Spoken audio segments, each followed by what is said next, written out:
శ్రీగురుభ్యో నమః. ఓం గురుబ్రహ్మా గురుర్విష్ణుః గురుర్దేవో మహేశ్వరః గురుః సాక్షాత్ పరం బ్రహ్మ తస్మై శ్రీ గురవే నమః. దివ్యాత్మ స్వరూపులారా, మనకి జీవుడు మూడు రకములు: అవచ్ఛిన్న జీవుడు, చిదాభాస జీవుడు, స్వప్న కల్పిత జీవుడు. అంటే ఒక్కడినే ఆ చేసేటి ఆ చర్యని అనుసరించి కానివ్వండి, ఆ స్థితిని అనుసరించి మూడు రకాలుగా చెప్తున్నారు. మొదటివాడు పారమార్థిక జీవుడు, ఇతన్నే అవచ్ఛిన్న జీవుడు అన్నారు. మహావాక్యార్థం పారమార్థిక జీవుడు. అవచ్ఛిన్న చిదాభాస తృతీయ స్వప్న కల్పిత విజ్ఞేయస్త్రివిధో జీవ తత్రాద్య పారమార్థిక.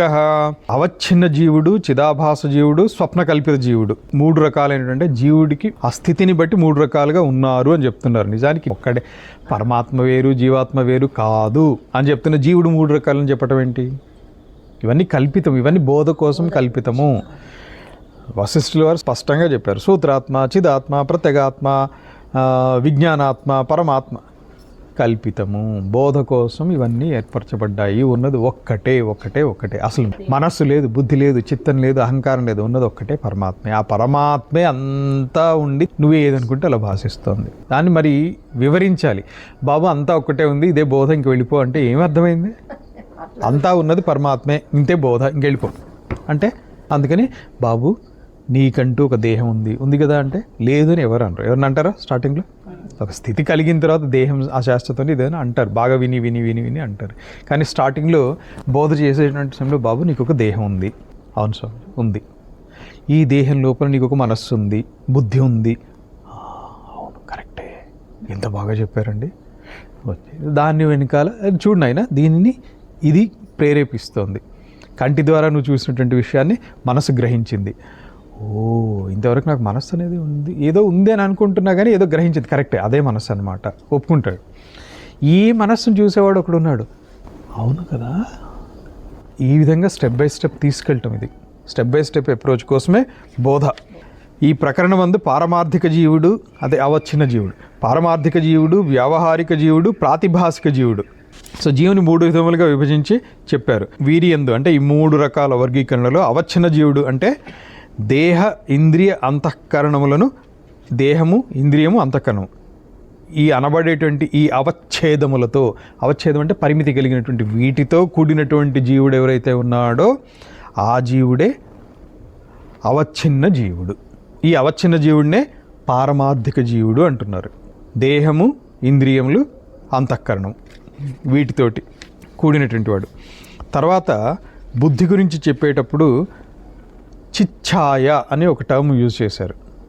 ఆ చిచ్ఛాయ యొక్క ప్రకాశముతోటి, ఆభాసతోటి బుద్ధి రెండు విధములుగా పనిచేస్తోంది. అంతఃకరణము, అహంకారము, అదంతా మొన్న చెప్పుకున్నాం.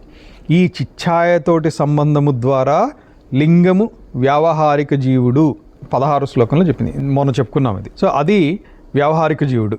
అతనినే చిదాభాస జీవుడు అంటే పారమార్థిక జీవుడు అన్నా అవచ్ఛిన్న జీవుడు అన్నా ఒకటే.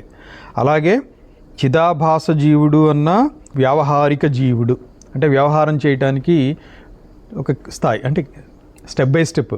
ఆయనే బాస్, ఆయనే మేనేజరు, ఆయనే అటెండర్. ఒకటే నటుడు.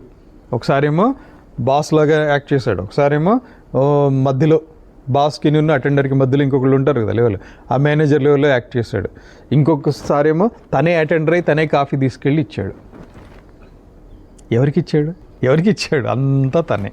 కాకపోతే ఇదంతా ఇలా ఉన్నది అని చెప్పి వీళ్ళంతా ఒకటే అని చెప్తే అప్పుడు ఓ అది ఏ పోర్ట్ఫోలియో ఆ పోర్ట్ఫోలియో ఫస్ట్ అర్థం చేయడం కోసం ఇదంతా ఒక ప్రయత్నం. సో చిచ్ఛాయితోటి సంబంధం ద్వారా లింగము వ్యావహారిక జీవుడు, ఇతన్నే చిదాభాస జీవుడు అన్నారు. తర్వాత మూడో రకం స్వప్న కల్పిత జీవుడే ప్రాతిభాసిక జీవుడు. దీన్నే ఇంకా వివరంగా చెప్తున్నారు. అవచ్ఛేద కల్పిత స్యాత్ అవచ్ఛేద్యం తు వాస్తవం తస్మిన్ జీవత్వం ఆరోపాత్ బ్రహ్మత్వం తు స్వభావతః. అవచ్ఛేదము కల్పితం. అవచ్ఛేదం అంటే మూడు చెప్పుకున్నాం: దేహము, ఇంద్రియములు, అంతఃకరణము. వీటిని అవచ్ఛేదం అన్నాం. ఈ అవచ్ఛేదం కల్పితము అంటే దేహం కల్పితం, ఇంద్రియములు కల్పితము, అంతఃకరణం ఇదంతా కల్పితం. కానీ వీటిని ఎవరైతే అవచ్ఛేద జీవుడు అని చెప్పామో అవచ్ఛేద్యము అంటే వీటిని నడిపించేటువంటి వాడు, వీటిని ఆశ్రయించినటువంటి వాడు. ఆ అవచ్ఛేద్యం పరమార్థం, అది సత్యం. ఆ చైతన్యం సత్యం, చైతన్యంలో ఎక్కడ కల్పన లేదు. కల్పన అంతా కూడా జగత్తులోనే ఉంటుంది. అందుకనే దాన్ని పరమార్థమైంది కాబట్టి పారమార్థిక జీవుడు అన్నారు. ఆ అవచ్ఛేద్యమునందు జీవత్వము ఆరోపముచే ఏర్పడింది. సహజంగా అందులో జీవత్వం లేదు. జీవత్వము అంటే జీవస్య భావము, నేను జీవుణ్ణి అనేటువంటి భావన అందులో లేదు, కానీ ఆరోపించబడింది. ఆరోపించబడిన తర్వాత ఏమనుకుంటున్నారు అందరూ, నేనే జీవాత్మ, ఇదినే జీవాత్మ, ఈ జీవాత్మ యొక్క పనులే ఇవి, ఈయన పోర్ట్ఫోలియోలు ఇవన్నీ జరుగుతున్నాయి. స్వతసిద్ధంగా మరి ఏముంది అంటే చైతన్యం అంటే బ్రహ్మత్వమే. స్వతసిద్ధంగా ఉన్నటువంటిది బ్రహ్మ భావనయే, బ్రహ్మాత్మ భావనయే. బ్రహ్మము ఆత్మ ఒక్కటే, రెండు లేవు. ఇదే వివరణ. అంతఃకరణ అవచ్ఛిన్నమైనటువంటి చైతన్యమే పరమార్థ జీవుడు. ఇక్కడ అవచ్ఛేదం కల్పితం, అంటే అంతఃకరణ కల్పితం, ఉపాధి కల్పితం. ఉపాధిని నడిపించేటువంటి వాడు కల్పితం కాదు. ఏ ఉపాధి అయినా కూడా, బయట కనిపించే ఉపాధి అయినా లోపల ఉన్నటువంటి ఉపాధి, మనస్సు అని అన్నాము, దాన్ని అంతఃకరణం అని కూడా అంటాం. ఆ ఉపాధి మాత్రమే కల్పితం, కానీ దానికి యాక్టివేషన్ ఎవరైతే ఇస్తున్నారో ఆ చైతన్యము కల్పితము కాదు. ఉపాధియు కల్పితము అనే విషయము తర్వాత కూడా మళ్ళీ ఇంకా వివరంగా చెప్తాడు. అవచ్ఛిన్నము వాస్తవమై ఉన్నది అంటే ఉపాధి అయినటువంటి అంతఃకరణము కల్పితమై ఉన్నను, ఉపహితమైనటువంటి కూటస్థ చైతన్యమైనటువంటి సాక్షి సత్యమే. చెప్పినటువంటి దాన్ని ఇంకా వివరంగా చెప్తున్నారు. సాక్షి కూటస్థుడు, అది ఇంతకుముందు చెప్పేసుకున్నాం ఆల్రెడీ. ఈ చైతన్యము అంతఃకరణముచే అవచ్ఛిన్నమై ఉన్నది. అలా అంటం కూడా కల్పితమే, అది కూడా కల్పితమే. చూడండి, యోగ వాసిష్టంలో చెప్పిందే స్లైట్గా డిఫరెంట్గా వస్తుంది ఇక్కడ. అంతఃకరణము లోపల చైతన్యం ఉంది అనటం కూడా, అది కూడా కల్పితమే. అంతటా ఉన్నటువంటి చైతన్యం అంతఃకరణంలో ఉండటం ఏంటి? అంతటా ఉంది. కాకపోతే ఈ పరిమితి స్థాయిలో గమనించి ఈ బల్బు వెలగటానికి కారణం ఏంటంటే బల్బులో ఉన్న కరెంట్ అని చెప్తాం, మీటర్లో ఉన్న కరెంట్ అని చెప్పాం. ఆ మీటర్ తిరగడానికి కారణం ఏంటంటే మీటర్లో ఉన్న కరెంట్ అంటాం. అటువంటిదే ఇది కూడా. కానీ కరెంట్ అనేటువంటిది ట్రాన్స్ఫార్మర్ దగ్గర నుంచి లాస్ట్ చివరి స్విచ్ వరకు అంతటా ఒకటేనా, భిన్న భిన్నంగా ఉంటుందా? ఉన్నది ఒకటే, ఆ ఎలక్ట్రిక్ పవర్ ఒక్కటే. కానీ స్విచ్లో కరెంట్ లేదు, ఆ బల్బులో కరెంట్ ఉంది, అక్కడ కరెంట్ ఉంది, ఇక్కడ లేదు. ఇది ఇటువంటిదే ఈ వివరణ అంతా. అంతఃకరణమే కల్పితము. ఈ చైతన్యం అంతఃకరణం అవచ్ఛిన్నమై ఉన్నదంటూ కల్పితమే అంతఃకరణం. కల్పితం కాబట్టి ఇది అంతఃకరణమే కల్పితమైనప్పుడు దాని లోపల ఇంకొకటి ఏదో చైతన్యం ఉంది అనటం ఏంటి? ఆ చైతన్యానికి ఒక పేరు, పారమార్థిక జీవుడు అని ఒక పేరు పెట్టడం ఏంటి? ఎందుకు అనంటే అలా చెప్తే కానీ ఫస్ట్ లెవెల్లో అర్థం కాదు. ఎలిమెంటరీ లెవెల్లో, 5th క్లాస్ లెవెల్లో చెప్పాలి. ఈ విధంగా ఉన్నందువలన అవచ్ఛిన్న జీవుడు అంటే కూటస్థ చైతన్య రూప సాక్షి నిజముగా బ్రహ్మమే. ఇవన్నీ కల్పితములు అని ఎప్పుడైతే అర్థమవుతుందో వీటిని నడిపించేటువంటి చైతన్యం బ్రహ్మమే. పారమార్థిక జీవుడు అని ఎవరైతే అన్నారో ఆ పారమార్థిక జీవుడు బ్రహ్మమే, ఇంకొకటి కాదు. ఉన్నది ఒక్కటే, రెండోది లేదు లేదు లేదు. అంతా చెప్పి చివరికి ఏమంటారు? ఇది అదే, అంతే, ఇది అంతకంటే ఇంకొకటి లేదమ్మా. ఉండటానికి అసలు ఎక్కడుంది ప్లేస్? అంతా తనే ఉన్నప్పుడు రెండోది ఏదో వచ్చి అక్కడ ఎలా కూర్చుంటుంది? ఉన్నట్టుగా కనిపిస్తుంది, ఇంకొకటి లేదంతే. ఇంకొకటి ఏదైనా ఉంది అని అంటే అది ఉన్నట్లుగా కనిపిస్తోంది. దాన్ని ప్రాతిభాస అంటారు, ప్రతిభాస. సో అవచ్ఛిన్నస్య జీవస్య పూర్ణేన బ్రహ్మణా ఏకతాం తత్వం అస్యాది వాక్యాన్ని జగుర్నేతర జీవయో. ఈ అవచ్ఛిన్నుడైనటువంటి జీవునికి పూర్ణమైనటువంటి బ్రహ్మంకు ఐక్యం రెండు ఒకటే. ఈ ఐక్యాన్ని ఏది బోధిస్తోంది అంటే తత్వమస్యాది మహావాక్యములు ఇవి చెప్తాయి. అంతేగాని ఇంకా మిగతా ఇరువురు జీవులు, ఇంకా 2 జీవులు ఉన్నారు అని చెప్పాడు కదా. ఆ ఇరువురు ఎవరు? చిదాభాస జీవుడు, స్వప్నకల్పిత జీవుడు. వాళ్ళని తత్వమసితోటి వాళ్ళిద్దరూ పరమాత్మ అని చెప్పట్లే. ఓన్లీ ఈ పారమార్థిక జీవుడని, అవచ్ఛిన్న జీవుడు అని ఎవరైతే ఉన్నారో ఈయనే తత్పదార్థ సూచకం అవుతుంది. అంటే ఈయన త్వం, ఆ తత్తుతోటి నువ్వు సమానం అని చెప్పడం తత్వం. సో మిగతా ఇరువురు జీవుల గురించి కాదా చెప్పేటువంటిది. బ్రహ్మము ఈక్వల్ టు పారమార్థిక జీవుడు. సో త్వం పారమార్థిక జీవుడు, త్వం తత్ బ్రహ్మము, తత్ త్వం అసి. తత్వమసి అహం బ్రహ్మాస్మి, అయం ఆత్మ బ్రహ్మ, ప్రజ్ఞానం బ్రహ్మ. ఇదైనటువంటి జీవ బ్రహ్మ ఐక్యం ప్రతిపాదించు. ఈ 4 మహావాక్యములు అంటారు, కానీ మహావాక్యములు ఇంకా చాలా ఉన్నాయి. కానీ ఈ 4 కారణం ఏదైనా కానీ పాపులర్గా మాట్లాడతాము. ఈ విధంగా జీవ బ్రహ్మైక్యమును ప్రతిపాదించేటువంటి వాక్యములను మహావాక్యములు అంటారు. మహావాక్యం అంటే అర్థం ఏంటి? జీవుడు బ్రహ్మము ఒక్కటే అని చెప్పేటువంటిది. జీవస్వరూపమునకు బ్రహ్మస్వరూపమునకు అత్యంత విలక్షణం ఉండుట వలన అసలు నిజానికి రెండు స్వరూపాలు లేవు. కానీ జగత్ అనేటువంటిది ఒకటి ఉంది. ఇందులో నేను పుట్టాను, నేను పుట్టినందుకు నాకేదో కర్తవ్యం ఉంది, నాకు కొన్ని ధర్మాలు ఉన్నాయి, ఇలా ఇలా ఇలా ఇలా అన్నీ వేసుకున్నాం. అవన్నీ వేసుకున్నందుకు ఏం చెప్పాలి? నీవు జీవుడవు, నీవు జీవాత్మవు, అక్కడ పరమాత్మ ఉంది. జీవాత్మ పరమాత్మ ఒకటే. నీ జీవాత్మవి, నీకు ఈ ధర్మాలు ఉన్నాయి, పరమాత్మకి ఈ ధర్మాలు ఏమీ అంటవు. కానీ ఈ ధర్మాలు దాటితే నువ్వు పరమాత్మవే. అక్కడ రెండు ఉన్నాయా? ధర్మాలు ఉన్నాయా జీవాత్మకి? జీవాత్మకి గుండె 72 సార్లు కొట్టుకోవాలి, కొట్టుకునేటట్టుగా చేయనేటువంటి ధర్మం ఏమన్నా ఉందా? ప్రాణము పైకి కిందికి తిరగాలనేటువంటి ధర్మం ఆయనదా? అవన్నీ కల్పితం. అంటే కొంతమంది అడిగేటువంటి డౌట్ ఏంటంటే, జీవస్వరూపానికి బ్రహ్మస్వరూపానికి చాలా తేడాలు ఉంటాయి కదా. బ్రహ్మము శుద్ధుడు, అపరిచ్ఛిన్నుడు, అంతటా వ్యాపించినటువంటి వాడు. జీవుడు ఇంతే ఉన్నాడు, ఏదో ఇంత ఉంటాడట. ఎక్కడుంటాడు అంటే హృదయంలో ఉంటాడు. ఎంత ఉంటాడంటే హృదయం ఉన్నంత దాంట్లో జీవుడు బుద్ధి గుహలో ఉంటాడు. ఇవన్నీ ఏదో చెప్పాలి, మరి చెప్పారు. అది చెప్పారు కాబట్టి ఆ రెండు ఒకటేలా అవుతారు? ఇది డౌట్. అసలు రెండు లేవు అనేటువంటిది వదిలేసేసి ఇదంతా ఎందుకనంటే ఆ స్థాయి, ఈ డౌట్ అడిగే స్థాయికి వస్తేనే అప్పుడు వాడికి అర్థమవుతుంది. ఆ డౌట్ అడిగే స్థాయికి తీసుకురావడం కోసమే ఇలా చైతన్యం అనేటువంటిది ఒకటి ఉంది. ఈ చైతన్యం ఇంద్రియముల ద్వారా ప్రసరిస్తే ఈ పనులు చేస్తుంది. అంతఃకరణంలో ఈ చైతన్యం నిలబడి ఉన్నప్పుడు అంతఃకరణం ఈ పనులు చేస్తుంది. సాక్షిగా ఉన్నప్పుడు ఈ మనోవృత్తుల్ని చూస్తుంది. ఈ సాక్షే జీవుడు అని చెప్పి ఆపిన తర్వాత ఎక్కడున్నాడు? బుద్ధి గుహలో ఉన్నాడు, హృదయంలో ఉన్నాడు అని చెప్పి తర్వాత బయటంతా పరమాత్మ ఉన్నారు, పరబ్రహ్మము, స్వయం ప్రకాశుడు, అవిచ్ఛిన్నుడు, నిర్వికారుడు, నిర్వికల్పుడు అంతా చెప్పారు. విన్న తర్వాత ఓహో ఇక్కడ ఒకటి ఉంది, అట్లీస్ట్ ఈ అండర్స్టాండింగ్ వచ్చింది. ఓ ఈ లోపల ఏదో ఉంది, ఇది జీవాత్మ. బయట అంతా ఉంది, ఏదో ఉంది, పరమాత్మ కనిపించడంలా. ఈ రెండు ఇంకా అనుభూతి రాల. తర్వాత సమాధి ద్వారా లోపల సాక్షికి దృశ్యానికి భేదం తెలిసింది. అలాగే బయట చూసేటువంటి దాంట్లో సమాధి ద్వారా బ్రహ్మమునకు మాయకి డిఫరెన్స్ తెలిసింది. ఇంత దాకా వచ్చిన తర్వాత లోపల ఉన్నటువంటి సాక్షి లేదా జీవుడు, బయట ఉన్నటువంటి బ్రహ్మము రెండు ఒకటే.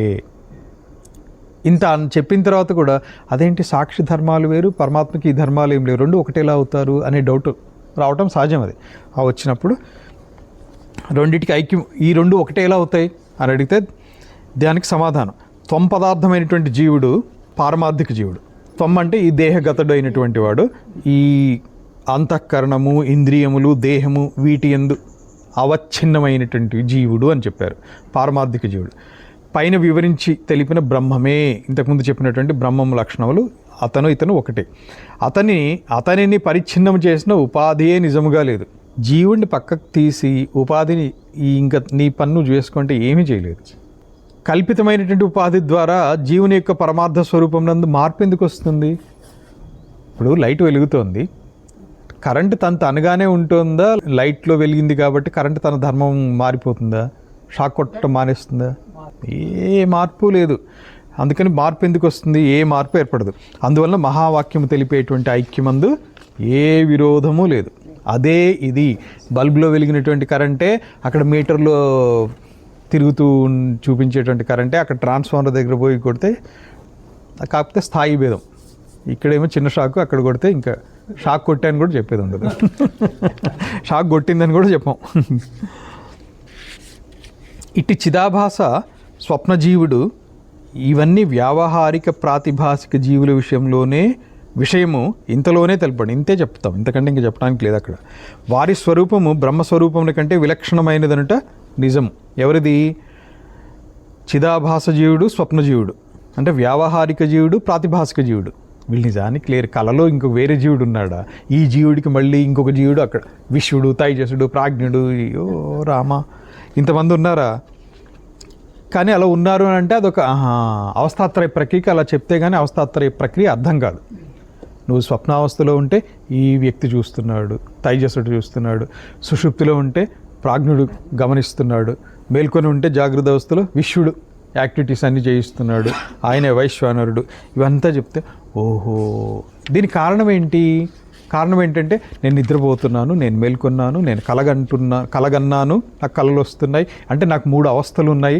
ఇది అర్థమవుతుంది, ఇది ఒప్పుకుంటారు. ఇది ఒప్పుకున్నారు కాబట్టి కరెక్టే.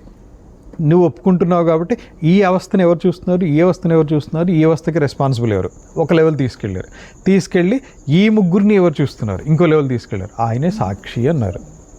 ఈ విధంగా స్టెప్ బై స్టెప్ అప్రోచ్, బోధ కోసం ఏర్పరచబడినటువంటివే ఇవన్నీ. అయితే ఆ జీవులకు బ్రహ్మమునకు ఐక్యమును తత్వమస్యాది వాక్యములు చెప్పుటలేదు. ఏ జీవులు అంటే ఇక్కడ చిదాభాస జీవుడు, స్వప్నజీవుడు లేదా వ్యావహారిక జీవుడు, ప్రాతిభాసిక జీవుడు. అందువలన ఆ వాక్యములందు ఎట్టి విరుద్ధ ప్రతిపాదన లేదు.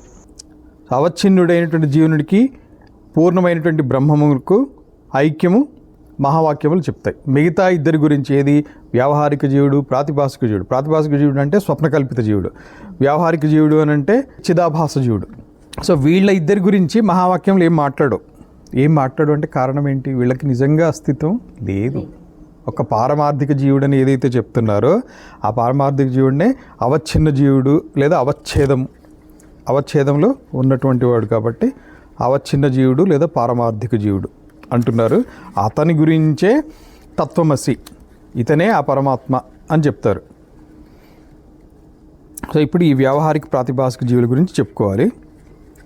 బ్రహ్మణ్యవస్థిత మాయా విక్షేపవృత్తి రూపిణి ఆవృత్యాఖండతాం తస్మిన్ జగజ్జీవౌ ప్రకల్పయేత్.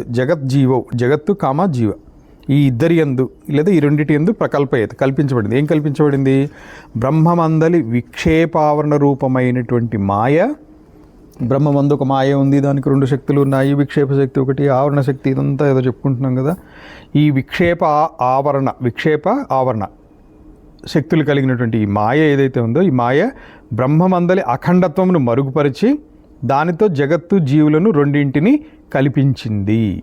అంటే జగత్తు జీవుడు బ్రహ్మములో నిజానికి అసలు ఏమీ లేదు, అందులో మాయ అనేటువంటిది ఒకటి ఉంది.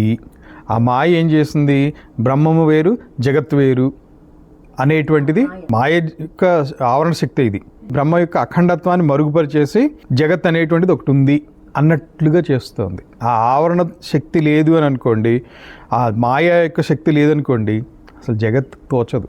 జగత్తు తోచినప్పుడు జీవుడు తోచడు. జగత్తు జీవుడు ఇవన్నీ కూడా మాయ యొక్క శక్తే. అంటే నిజానికి నేనున్నానా అంటే మెలకుని ఉన్నప్పుడు ఉన్నాను అని అంటున్నాం. మరి నిద్రపోయినప్పుడు ఏమంటాం, కళలో ఉన్నప్పుడు ఏమంటాం, మళ్ళీ కళలో ఉన్నటువంటి జీవుడు వేరు, ఈ చిన్న జీవుడు వేరు. చూడండి కల్పన. సో ఇప్పుడు ఈ వ్యావహారిక జీవుడు గురించి, ఇంతకుముందు మాయ యొక్క రెండు శక్తులు ఆవరణ విక్షేప శక్తులు అని చెప్పుకున్నాం. బ్రహ్మము అఖండం. అంటే ఇప్పుడు ఆకాశం చూసామండి, ఆకాశము ఇక్కడి నుంచి ఇక్కడికి గీత గీద్దాం అని ఏమైనా గీత గీయగలము అక్కడ, లేదా దానికి ఆకాశానికి ఈ ఇల్లు ఎంత ఉందో ఇంత ఆకాశం నాది అని ఏమైనా హద్దులు ఏర్పరచగలమా ఆకాశం నందు? ఎక్కడ చూస్తే అనంతంగా ఏ దిక్కు చూసినా కూడా ఆ దిగంతం దాకా కనిపిస్తూనే ఉంటుంది ఆకాశం. ఆకాశమే ఇంత ఉంటే బ్రహ్మం ఇంతకంటే కూడా సూక్ష్మమైంది, ఇంకా వ్యాప్తి చెందినటువంటిది.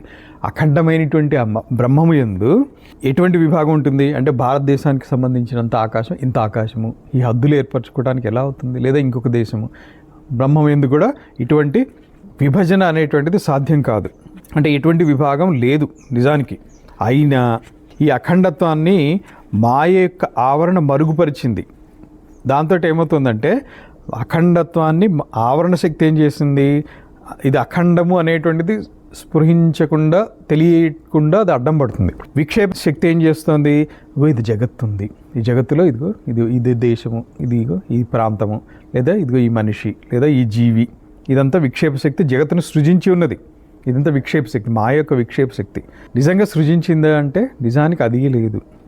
కానీ మనం ఎవరము అంటే ఉన్నాము అని అనుకుంటూ మెలకుగా ఉన్నప్పుడు ఇదంతా మాయ యొక్క శక్తి. ఇదంతా మెలకులో ఉన్నప్పుడు మాయ శక్తితోటి ఓహో నేను ఆ ఫలానా అప్పుడు పుట్టాను, ఒకటి కాలం, అసలు కాలమే లేదు, లేనటువంటి కాలాన్ని ఓ కాలం ఒకటి ఉంది, 50 సంవత్సరాల క్రితము లేదా 50 సంవత్సరాల తర్వాత, ఇవన్నీ ఏదో చెప్పుకుంటూ దేశానికి ఒక చరిత్ర లేదా మా వంశానికి ఒక చరిత్ర. ఎక్కడ చరిత్రలు ఇవన్నీ? సూర్యుడే కాలగర్భంలో గడిచిపోతాడు, సూర్యవంశం ఏం నిలుస్తుంది? చంద్రుడు కాలగర్భంలో కలిసిపోతాడు, చంద్రవంశస్థులు ఏమైపోతారు? ఎక్కడ ఎంత శాశ్వతం వాళ్ళు. సో జగత్తుకు చేతనము అచేతనం రెండు విభాగాలు కల్పించింది ఎవరు? విక్షేప శక్తి. చేతన జగత్తు, అచేతన జగత్తు, చైతన్యంతో కూడి ఉన్నటువంటిది, లేదా జడములు చరములు, ఇలా కూడా తీసుకోవచ్చు. చరములు అంటే చైతన్యంతో ఉన్నాయి కదిలేటువంటివి, జడములు అచేతనములు. అందువలనే ఈ ఆవరణ శక్తి వలన బ్రహ్మముకు జగత్తుకు డిఫరెన్స్ కనపడటంలా. బ్రహ్మము జగత్తు అంటే బ్రహ్మం అసలు కనపడటం లేదు, జగత్తు ఉన్నట్టుగానే కనిపిస్తోంది, జగత్తు సత్యంగా కనిపిస్తోంది. బ్రహ్మమేమో ఏదో ఉంది అని చెప్తున్నారు కాబట్టి ఉండుంటుందిలే అనుకోవటం అంతే. సో దృగ్రూపుడైనటువంటి జీవునికి దృశ్యానికి భేదం కనిపించడం లేదు. నిజానికి బయట దృశ్యం వేరు, లోపల సాక్షి వేరు. కానీ చూసేటువంటి సమయంలో రెండుగా లేదు, ఒకటే కనిపిస్తోంది. దృశ్యం ఒకటే కనిపిస్తోంది.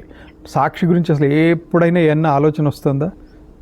ఎవ్వరికి రాదు. కారణం ఏంటంటే ఈ ఆవరణ శక్తి, ఈ మాయ యొక్క శక్తి అనమాట.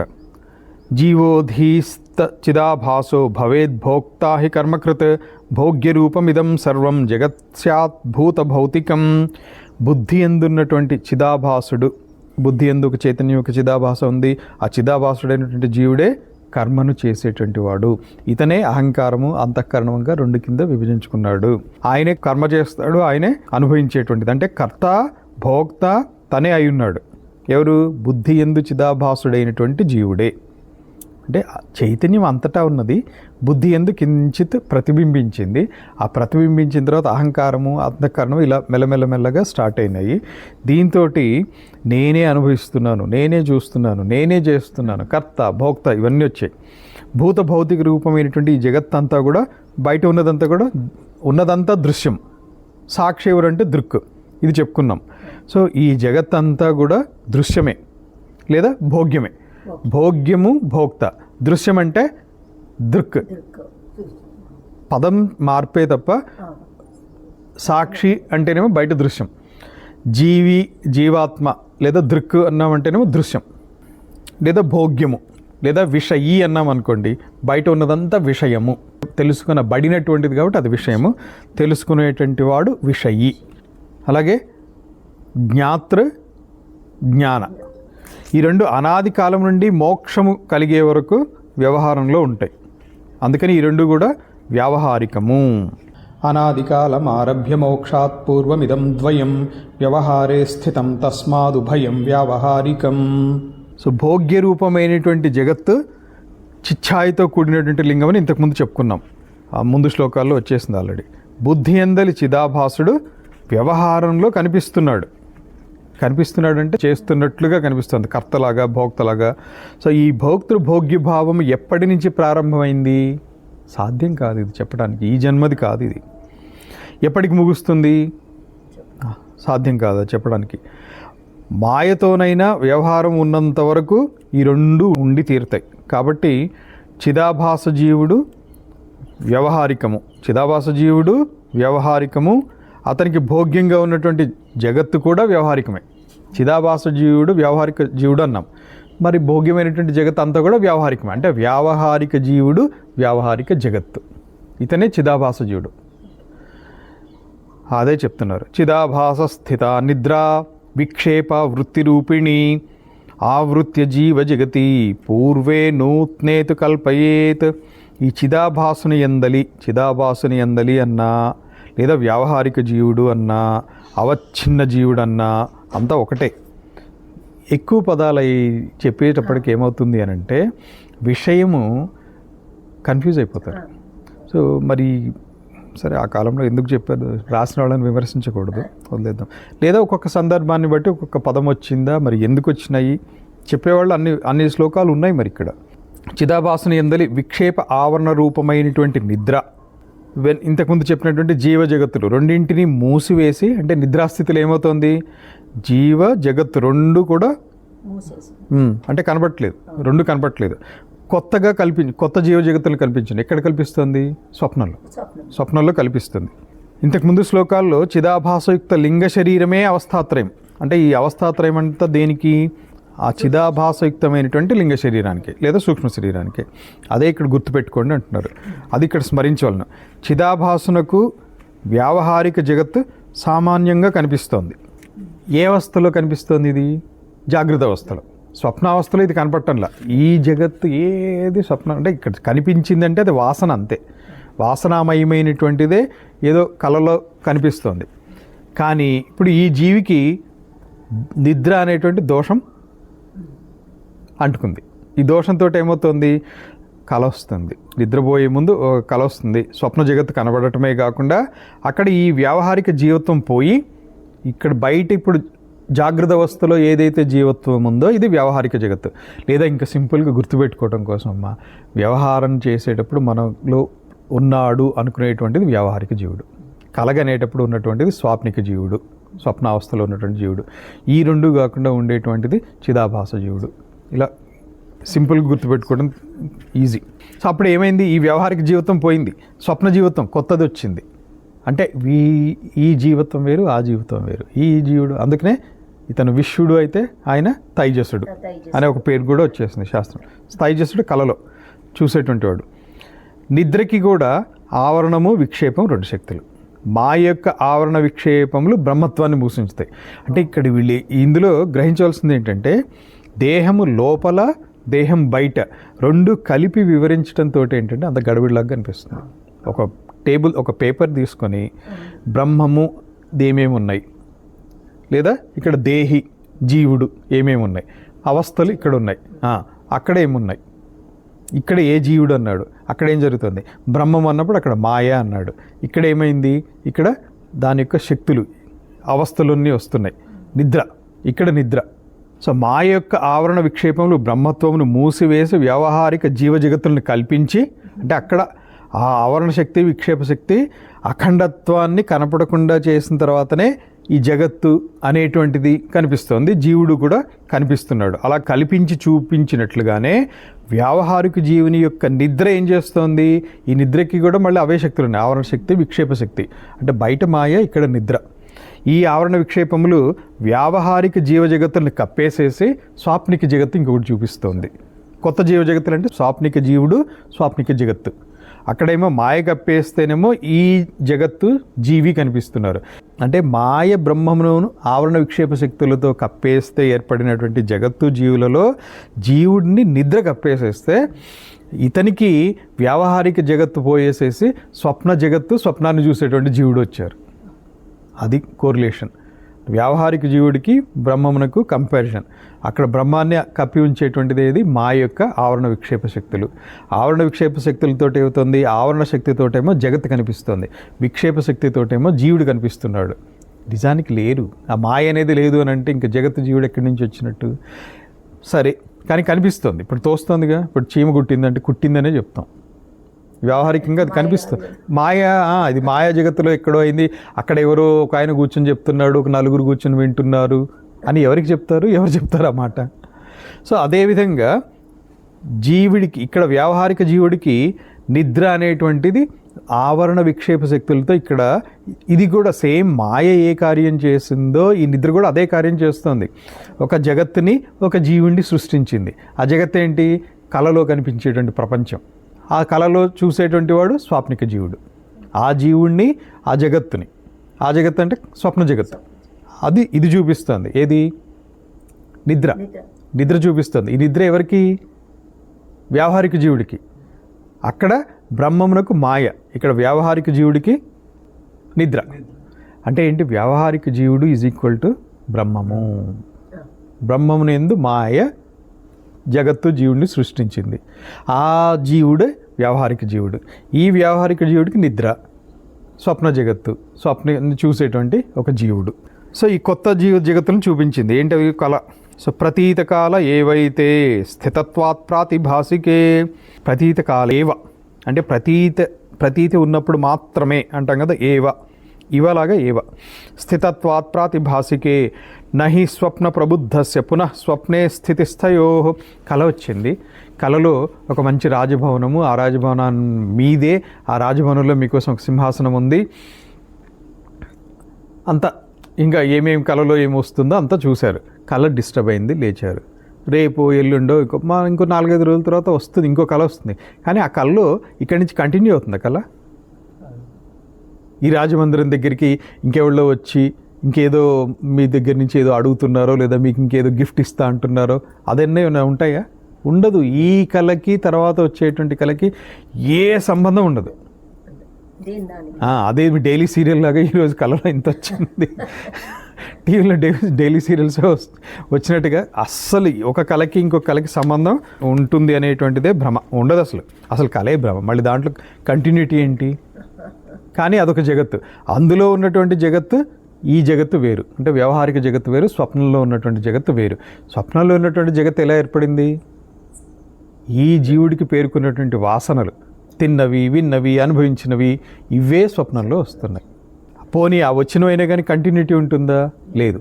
ఈరోజు కొంచెం వచ్చింది అంతే, మళ్ళీ ఇంకెప్పుడో ఇదే కళ వస్తుందని లేదు, ఈ కళకి కంటిన్యూషన్ ఉంటుందని లేదు. కళ నుంచి మేల్కొన్నటువంటి వానికి మరలా కళ వచ్చిందంటే మళ్ళీ నిద్ర వచ్చినప్పుడు కళ వచ్చింది. ఇంతకుముందు ఉన్నవి మళ్ళీ ఉంటాయా అంటే ఏమి ఉండవు. సో ఈ రెండు ప్రతీతి కాలం నందు మాత్రమే ఉన్నందువలన ప్రాతిభాసికము అంటారు. ఏది? కళలో కనిపించేటువంటి జగత్తు, జీవుడు, ఈ రెండు ప్రతీతి కాల ఏవైతే స్థితత్వాత్ ప్రాతిభాసికే కొత్త జీవ జగత్తులను కనిపిస్తుంది. ఆ జీవ జగత్తులను చూపించినటువంటిది ప్రతీతి కాలం నందు మాత్రమే ఉన్నాయి కాబట్టి ప్రాతిభాసికము. దీనికి ఇంకా వివరణ. స్వప్న జీవ జగత్తులు ఆయా స్వప్న కాలమందు మాత్రమే ఉంటున్నాయి. ఇది అర్థమైంది. మెలకువ యొక్క జీవ జగత్తులు ప్రతి ఒక్కటి జాగ్రత్త అవస్థకు వ్యవహారం ముందు ఉన్నట్లే ప్రతి స్వప్నమందును ఇవే జీవ జగత్తులు ఉండవు. కానీ అక్కడ కూడా ఇలాంటికే ఒక జీవి చూసేవాడు ఉన్నాడు, ఒక జగత్తు ఉంది, అనుభవించడానికి ఒక జీవి ఉన్నాడు. ప్రతి స్వప్నమందును ఇవే జీవ జగత్తులు ఉండవు కాబట్టి ఈ జీవ జగత్తులు ప్రాతిభాసికములు. అంటే కళలో వచ్చేటువంటివి ప్రాతిభాసికములు. ప్రాతిభాసము అంటే ఏంటి అంటే ఆ కళ కన్నంతసేపు ఆ ప్రపంచం స్వప్న ప్రపంచం అన్నారు. ఆ స్వప్న ప్రపంచం యొక్క లైఫ్ టైం ఎంత? కళ ఉన్నంతవరకే. కళ అయిపోయిన తర్వాత స్వప్న ప్రపంచం మాయము. అందుకని దాన్ని ఏమన్నారంటే ప్రాతిభాసిక జీవుడు, ప్రాతిభాసిక జగత్తు అన్నారు. వీళ్ళిద్దరు కళలో వచ్చినటువంటి స్వప్న ప్రపంచము, స్వప్నాన్ని చూసేటువంటి పురుషుడు అంటారు సామాన్యంగా, జీవుడు అనొచ్చు. సో ఈ జీవత్రయమునకు జగత్తు ఏ విధంగా కనిపిస్తుంది? జీవత్రయం 3 రకాలు చెప్పుకున్నాం. వ్యావహారిక జీవుడు, చిదాభాస జీవుడు, ప్రాతిభాసిక జీవుడు. ప్రాతిభాసిక జీవుడు అన్నా స్వప్న జీవుడు అన్నా ఒకటే. జీవత్రయానికి జగత్ ఎలా కనిపిస్తుంది? ప్రాతిభాసిక జీవో యస్తద్ జగత్ ప్రాతిభాసికం వాస్తవం మన్యతే అన్యస్తు మిథ్యేతి వ్యావహారిక. కళలో ఉన్నప్పుడు ఈ ప్రపంచం అంతా మిథ్య, అసలు ఏం తెలియదు. బయట ప్రళయం వచ్చినా కూడా తెలియదు. బయట ఏం జరుగుతోంది, ఇంటి బయట ఏం జరుగుతుంది, అవన్నీ కళలో ఉన్నటువంటి కలగనేటువంటి వాడికి లేదు. పోనీ కళలో వచ్చినవన్నీ కూడా మెలుకున్న తర్వాత అది కళ అండి, ఒట్టిదే, అది నిజం కాదు అనేది ఇది అనుభవం ఉంది కాబట్టి అందరూ దీన్ని ఈజీగా ఒప్పుకుంటారు. మెలుకున్న తర్వాత ఆ కళలో వచ్చింది ఏది సత్యం కాదు, ఒట్టి కళ అంతే. ఆ మంచి కళ వస్తే కాస్త సంతోషం. సో వ్యావహారిక జీవో యస్తజ్జగద్వ్యావహారికం సత్యం ప్రత్యేతి మిథ్యేతి మన్యతే పారమార్థిక. మేల్కొనున్నప్పుడు ఇదే సత్యం. తల్లిదండ్రులు ధర్మము, గురువులు ధర్మము, సమాజం పట్ల నాకు ఒక రెస్పాన్సిబిలిటీ ఉంది, అదొక ధర్మము, లేదా ఇవన్నీ లేదా నాకు ఒక పిల్లలు ఉన్నారు, వాళ్ళకి లేదా శిష్యులు ఉన్నారు, వీళ్ళకి నేను ఏదో ఉద్ధరించాలి, వాళ్ళు నన్ను ఉద్ధరించాలి, వీళ్ళు ఉద్ధరించకపోతే అదో పెద్ద ధర్మోల్లంఘన. ఇది సత్యమని అనుకుంటున్నాం కదా, ఇదే మిథ్య. ఇది అంత పారమార్థిక జీవస్తు బ్రహ్మైక్యం పారమార్థికం ప్రత్యేతి వీక్షతే నాణ్యత్ వీక్షతేతు అనృతాత్మన. ప్రాతిభాసిక జీవుడు లేదా స్వప్నిక జీవుడు, స్వప్నాన్ని చూసినటువంటి జీవుడు, ప్రాతిభాసిక జగత్తు నిజమనే ఆ కళను ఎంజాయ్ చేస్తున్నాడో లేదో భయపడుతున్నాడో లేదో ఏదో చేస్తున్నాడు. ఆ కళలో ఏదో డ్యాన్స్ కనిపిస్తే ఆనందిస్తున్నాడో మరి ఏదో చేస్తున్నాడు కదా. కళ ఉన్నంతసేపు అతను అదే నిజమనే భావనలోనే ఉన్నాడు. ఇది నిజం కాదు అని చెప్పి కళలో ఉన్నప్పుడు అంటల్లా, బయటకు వచ్చిన తర్వాతే అంటున్నాడు. మెలకు వచ్చిన తర్వాతనే అరే అది కళరా బాబు, అది నిజం కాదు అంటాడు. అతనికంటే వేరే అయినటువంటి వ్యావహారిక జీవుడు, అంటే ఇప్పుడు జాగ్రత్త అవస్థలో ఉన్నటువంటి వాడు వ్యావహారిక జీవుడు. ఈ వ్యావహారిక జీవుడు మెలకునున్నంతసేపు ఇదే సత్యము, ఇది ఆశ్రమము, దీనికి ముందు ఒక చెట్టు ఉంది, ఏదో ఇదంతా ఉంది కదా, ఇది మెలకునున్నంతసేపు ఇది ఉంది ఉంది ఉంది. ఇలాగే కళలో కూడా అది ఉంది ఉంది ఉంది, ఉందా లేదా? ఉంది. కళలో అది నిజంగానే అనిపిస్తుంది. కళ చెదిరిపోయే వరకు కూడా సత్యమే, మెలకుని వచ్చిన తర్వాత అసత్యమే. అలాగే ఇది జాగ్రత్తలో ఉన్నంత వరకు ఇది సత్యమే. కాకపోతే డిఫరెన్స్ ఏంటంటే ఒక స్వప్నంలో ఇది వచ్చింది, దీని కంటిన్యూషన్ ఇంకో స్వప్నంలో ఆ స్వప్నం కంటిన్యూ అవుతుందని ఏం లేదు. వ్యవహారికంలో ఏం జరుగుతుంది? రాత్రి నిద్రపోయేటప్పుడు ఇగో ఇక్కడ లైట్లు ఆన్ చేశాను, పొద్దున్న లేచిన తర్వాత ఆ లైట్లు అలాగే వెలుగుతున్నాయి, ఆఫ్ చేస్తాను. ఇది అనుభవం. ఇది అందుకని ఏంటి, ఓహో నిన్న ఉన్నటువంటి జగత్తు ఈరోజు ఉన్నటువంటి జగత్తు అదే జగత్తు శాశ్వతము. ఈ జగత్తులో ఉన్నంతకాలం నేను శాశ్వతము. ఉన్నంతకాలం అని మనం అంటున్నాం, కానీ నిజానికి నేను సత్యమే, నేను ఉన్నంత వరకు చేస్తానే ఉండాలి. ఏదో ఆలోచనలు ఉంటాయి. కానీ ఈ వ్యావహారిక జీవుడు అంటేనో ఇది ఇప్పుడు మెలకులో ఉన్నప్పుడు కళ గురించి మాట్లాడితే ఒట్టి కలండి, అది నిజం కాదు అని అంటాడు. మరి కళలో ఉన్నప్పుడు దీని గురించి ఏమంటాడు? అడిగేది ఎవరు? ఆ కళ అతని కళలోకి వెళ్ళి అడిగేది ఎవరు ఫస్ట్? పోనీ అడిగినా ఇది సత్యంగా గోచరిస్తుందా? అసలు ఈ జగత్ ఏమన్నా ఉందా అక్కడ కళలో? ఏదో అప్పుడు అనుభవించినవో విన్నవో అవి ఏదో వస్తున్నాయి అంతే. కాబట్టి వ్యావహారిక జీవిత దృష్టిలో డౌట్ లేకుండా కళలో వచ్చినటువంటిది మిథ్య, ఇంకేం డౌట్ లేదు. సో తనదైనటువంటి వ్యావహారిక జగత్తును ఇది సత్యం అంటాడు. కాకపోతే మెలకువలో ఉన్నప్పుడు ఇదంతా సత్యమే. పారమార్థిక జీవుడు అంటేనో బ్రహ్మైక్యమనే పారమార్థికం అని తెలుసుకున్నాడు. అంటే బ్రహ్మము జీవుడు రెండు ఒకటే అనేటువంటిదే పారమార్థికం. ఇంకొక దాన్ని చూడడు. మిగతా అంతా కూడా అతని దృష్టిలో అనృతము. అదే చెప్పారు. అనృతం అంటే అబద్ధం, మిథ్య. వ్యావహారిక జీవునికి ప్రాతిభాసిక జీవ జగత్తులు మిథ్యారూపం, పారమార్థిక జీవునికి వ్యావహారిక జీవ జగత్తులు మిథ్యారూపం. అంటే ఏంటి? మనకి ఈ రెండు అర్థమవుతున్నాయి. ఇది వ్యావహారిక జీవుడు, ప్రాతిభాసిక జీవుడు. మెలకులో ఉండి చూసేటువంటి వాడు వ్యావహారిక జీవుడు, కళను చూసేటువంటి వాడు కళలో ఉన్నప్పుడు ప్రాతిభాసిక జీవుడు. ఈ రెండు అర్థమైనవి. పారమార్థిక జీవుడు అనేటువంటిది అనుభూతులకు రాలేదు. అది అనుభూతులకు వస్తే ఏమవుతుంది?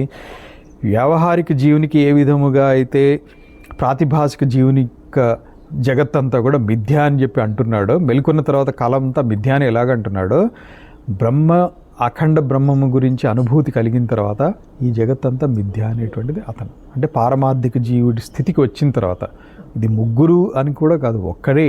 కానీ ఎలివేషన్ జరిగితే, అంటే పారమార్థిక జీవి స్థాయికి చేరితే ఈ వ్యావహారిక జగత్తంతా ఏముంది అంటాడు. ఎవరినన్నా పిలిచి, అదేంటి కళ వచ్చిందట కదా నిన్న, నీకు కళలో నీకు ఏదో బంగారు నిధి కనిపించిందట కదా, నాకు కూడా కొంచెం డిస్ట్రిబ్యూట్ చేయంటే, మెలుకున్న తర్వాత ఎవడో వచ్చాడు, ఇతనికి ఇలాంటి కళ వచ్చిందని తెలిసింది. వచ్చి అడిగితే ఏమంటాం?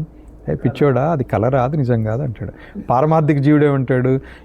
ఇక్కడ ఒక జగత్తు ఉంది, నాకు ఒక ఆశ్రమం ఉంది, ఆశ్రమం ఒక 200 కోట్లు ఉంది. ఉన్నారు స్వామీజీలు కూడా చెప్పుకుంటున్నారు, వాళ్ళు ఉన్నారు 200 కోట్ల ఆశ్రమం.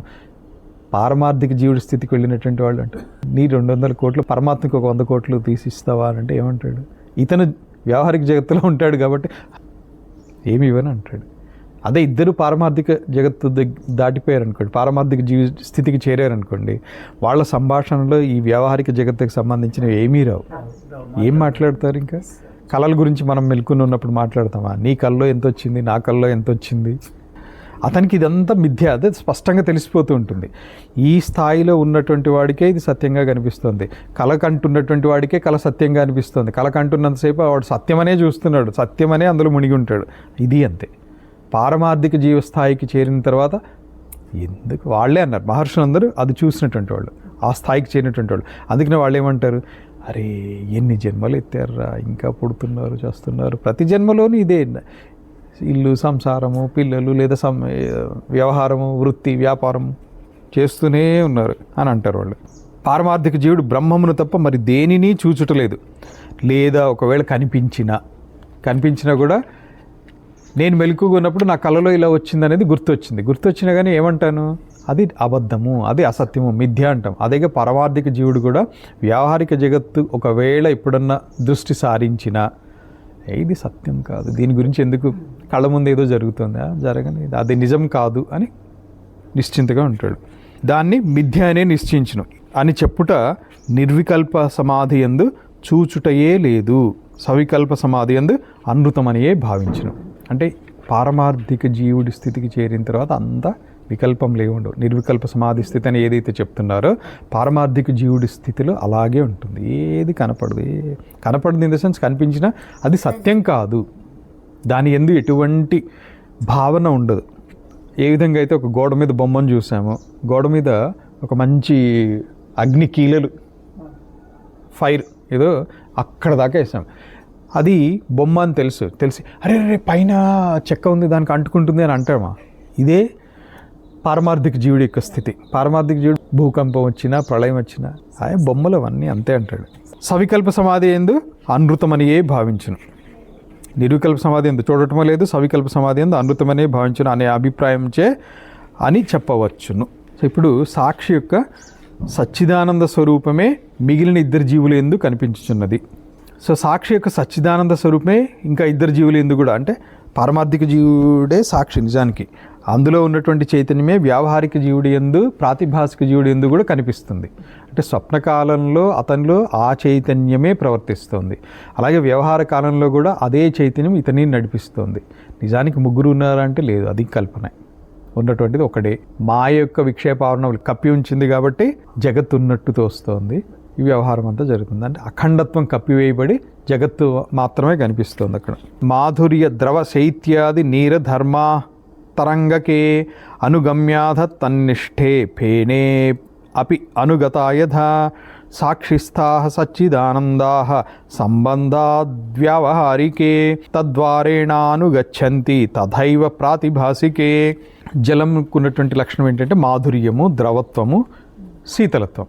ఈ మొదలైనటువంటి ఈ నీటి ధర్మములు అల వచ్చింది, అలని అనుసరించి వచ్చేటువంటి ఏర్పడినటువంటి ఫేనము అంటే నురుగ ఉంది.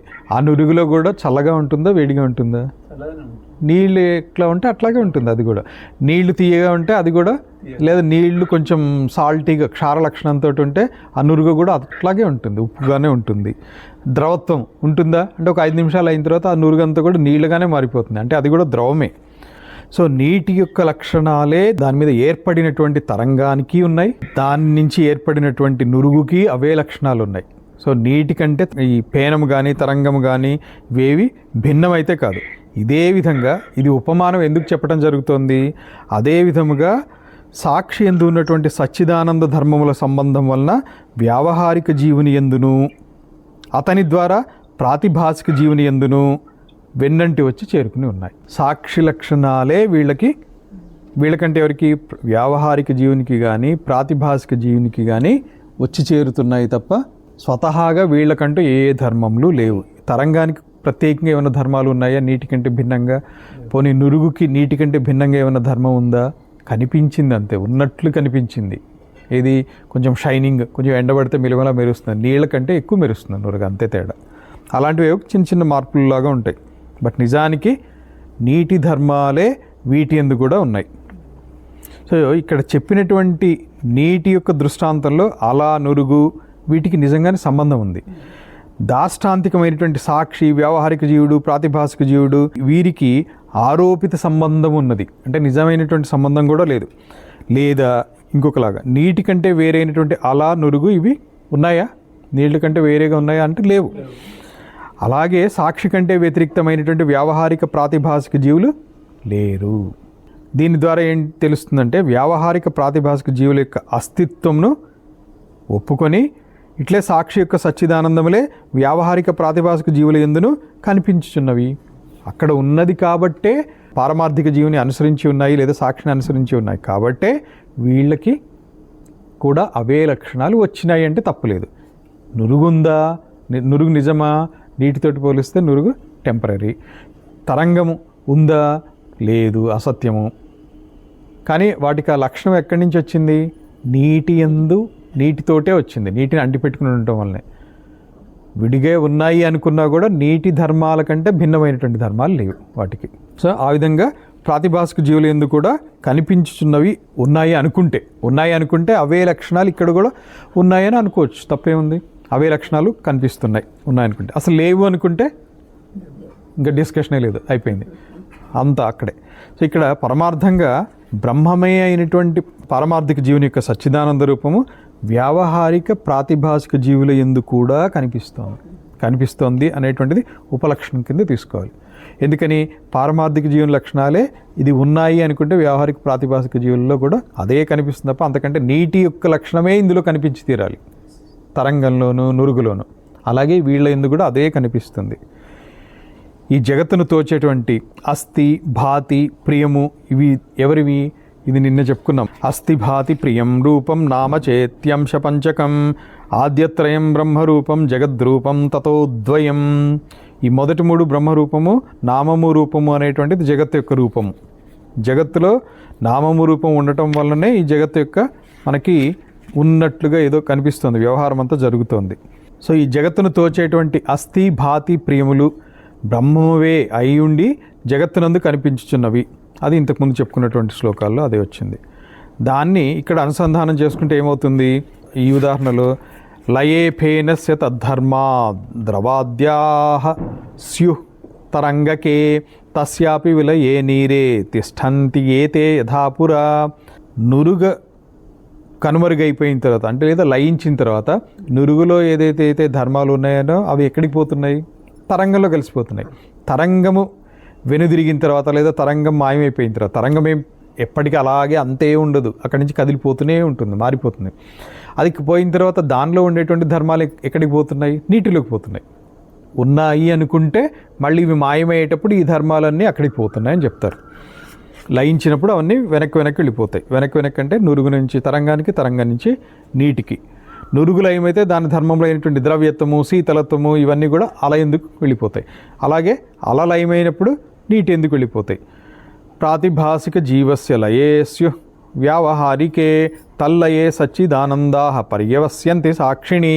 ఈ ఉపమానం ఎందుకు చెప్పారంటే అక్కడ నురుగు తరంగంలాగానే ప్రాతిభాసిక జీవుడు ఒకడు, ఇంకొకడు ఎవరు? వ్యావహారిక జీవుడు. వీళ్ళిద్దరు ఉన్నారు. ప్రాతిభాసిక జీవుడు అంటే స్వప్నజీవుడు. స్వప్నజీవుడు కళ చెదిరిపోగానే మెలకు వచ్చింది అంటే ఆ స్వప్నజీవుడు ఏమయ్యాడంటే వ్యావహారిక జీవుల్లో కలిసిపోయాడు, వీళ్ళని కలిసిపోయాడు. దేహత్యాగమైంది లేదా గాఢ నిద్రలోకి వెళ్ళాడు. రెండు కూడా ఇంచుమించు సమానం. అప్పుడు ఈ వ్యావహారిక జీవుడు ఏమయ్యాడు? పారమార్థిక జీవుల్లో కలిసిపోయాడు. ఏ విధంగా అయితే తరంగంలో ఉండేటువంటి ధర్మాలన్నీ కూడా మళ్ళీ నీళ్లలో కలిసిపోయినాయో అవి నీటి నుంచి వచ్చినాయి. అదేవిధంగా అది లయించిపోయేటప్పుడు, లయిస్తే ఎక్కడికి లయిస్తుంది? నీటిలోనే లయిస్తుంది అది. అదేవిధంగా ఈ ప్రాతిభాసిక జీవుడు వ్యావహారిక జీవుడిలో లయిస్తాడు అంటే కళ నుంచి మేల్కొన్న తర్వాత వ్యావహారిక జీవుడిలో లయించిపోయాడు. వ్యావహారిక జీవుడు గాఢ నిద్రలోకి వెళ్ళినా లేదా దేహత్యాగం జరిగినప్పుడు కూడా ఇతను పారమార్థిక జీవుడిలో కలిసిపోతున్నాడు. ప్రాతిభాసిక జీవుడు లయమనించో సచ్చిదానందములు వ్యావహారికునిలో, వ్యావహారిక జీవుడు లయమనించో సాక్షిలో. సాక్షి అన్న పారమార్థిక జీవుడు అని మనం అంటున్నాం. సాక్షిలో పర్యవసించను. దీన్నే ఇంకొంచెం వివరణ. ఈ దృష్టాంతంలో నురుగు అణిగి చెప్పింది ఎన్నిసార్లు చెప్పుకున్నా అదే ఉంటుంది. సో అలలో నుంచి నురుగులో నుంచి అలలోకి, అలలో నుంచి నీటిలోకి క్రమక్రమంగా ఈ ధర్మాలు కలిసిపోతాయి. అదేవిధంగా ఇది సామాన్యులకి అందరికీ అర్థమవుతుంది. సామాన్య దృష్టితో కొంచెం ఓపికగా గమనించేటువంటి వాడికి. మరీ శైశవ దశ అంటే చిన్నపిల్లాడు ఉన్నాడు అనుకోండి. చిన్నపిల్లాడు అంటే నాకు నురుగు కావాలి అంటాడు వాడు. బుడగలే కావాలి, నాకు ఈ బుడగ దాచిపెట్టుకుని రేపు ఆడుకుంటా అంటాడు. ఆ బుడగ ఏమంటాం దాన్ని? ఎంత చెప్పినా కానీ వాడికి అదే అంటాడు. నాకు ఈ బుడగే కావాలి, నేను ఈ బుడగతోటే ఆడుకోవాలి అంటాడు. ఏమంటాం? ఏం అనకూడదు ఇంకా. వాడికి అంతే పాపం అర్థమైంది. అదేవిధంగా పారమార్థిక జీవుడి స్థాయికి వెళ్ళిన తర్వాత ఈ వ్యవహారిక జగత్ అంతా కూడా ఐస్ క్రీమ్ కరిగిపోయినట్టుగా ఇదంతా కూడా ఇంతే. అంతేగాని నేను తినడానికి ఇంకో గంట తర్వాత అట్లే ఉంటుంది అనుకుంటాం కదా. అలాగే ఈ జగత్ ఎప్పటికీ అలా ఉంటుందని వ్యవహారిక జీవుడు అనుకుంటాడు. పారమార్థిక జీవుడి స్థితికి వచ్చిన తర్వాత మిథ్యే. ఆ రూపము శాశ్వతం కాదు. సరిగ్గా చూస్తే నురుగు అల కంటే వేరు కాదు, అల కూడా నీటి కంటే వేరు కాదు.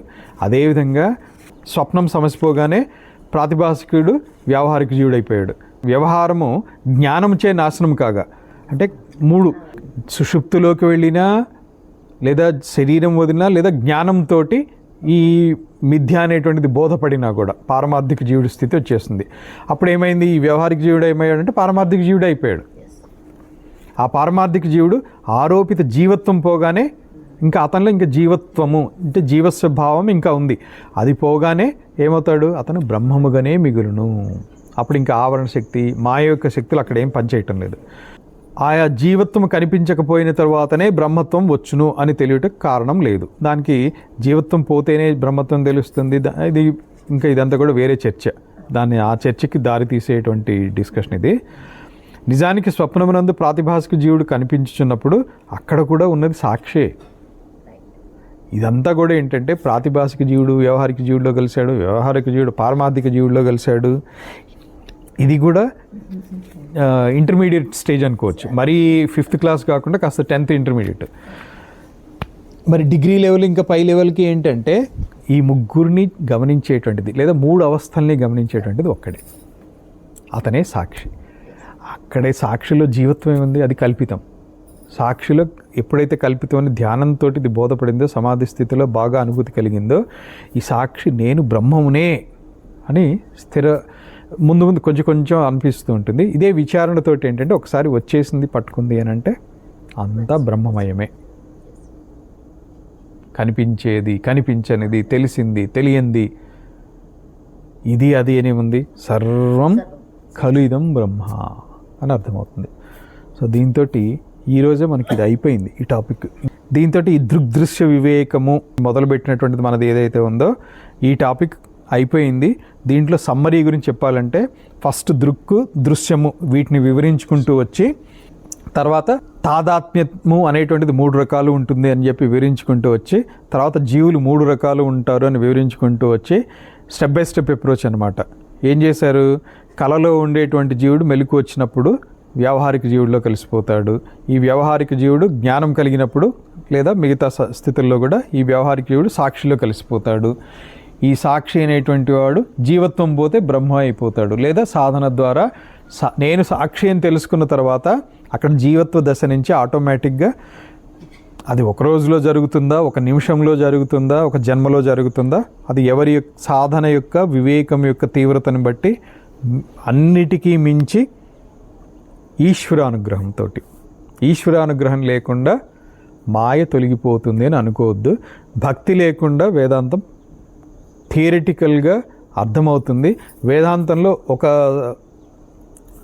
డీమెరిట్ అనకూడదేమో కానీ బట్ వేదాంతంలో స్టార్టింగ్ స్టేజ్లో కొంత అర్థమయ్యింది అని అనిపించినప్పుడు ఖచ్చితంగా చాలామంది కలిగే ఆలోచన ఇంకా దేవుడితోటి పని ఏంటి, నేను అర్చన ఎందుకు చేయాలి, పూజ ఎందుకు చేయాలి, లేదా జపం ఎందుకు చేయాలి, లేదా కొంత అవసరమే. నిత్యకృత్యములో ఈవెన్ బ్రహ్మజ్ఞాని అయినటువంటి వశిష్ఠ మహర్షి కూడా నిత్య నైమిత్తిక కర్మలని వదలలేదు, ఆయన చేశారు. అందుకని ఆజీవన పర్యంతము ఇష్టదైవాన్ని ఏ రూపంలో చేస్తారు అనేటువంటిది ఎవరి గురు ఉపదేశం కావచ్చు, లేదా ఎవరి యథాశక్తి. స్తోత్రపారాయణ చేస్తారా, లేకపోతే అభిషేకం చేస్తారా, లేదా జపం చేసుకుంటారా, ఏదైనా ఒక్కటి మాత్రం పరమాత్మ దేవుని రూపంలో నన్ను అనుగ్రహిస్తున్నారు, ఈ భక్తి భావన ఉంటేనే వేదాంతం అనేటువంటిది రసమయంగా ఉంటుంది. లేకపోతే వేదాంతం అనేటువంటిది నిర్జీవంగా అవుతుంది. ఆ నిర్జీవమైనటువంటి స్థితిలో సాధకుడు, ఎస్పెషల్లీ సాధక స్థితిలో సాధకుడు నాస్తికుడు అయ్యేటువంటి అవకాశం ఎక్కువ ఉంది. కొంత వేదాంతం పట్టుపట్టిన తర్వాత దేవుడు లేదు, రాయి లేదు, రప్ప లేదు, మొక్కుడు అని వస్తుంది. అది చాలా డేంజర్. ఈశ్వరానుగ్రహాన్ని కోల్పోయామా ఒకసారి మళ్ళీ ఎన్ని జన్మలు ఎత్తాల్సి వస్తుందో మనకు తెలియదు. సో ఆ ఈశ్వరానుగ్రహం అందరికీ ఎల్లవేళలా ఆత్మజ్ఞాన మార్గంలో తీసుకుని పోవటానికి సహకరించుగాక, రక్షించుగాక. ఓం తత్సత్. ఓం సహనావతు సహనౌ భునక్తు సహ వీర్యం కరవావహై తేజస్వినావధీతమస్తు మా విద్విషావహై. ఓం శాంతి శాంతి శాంతి.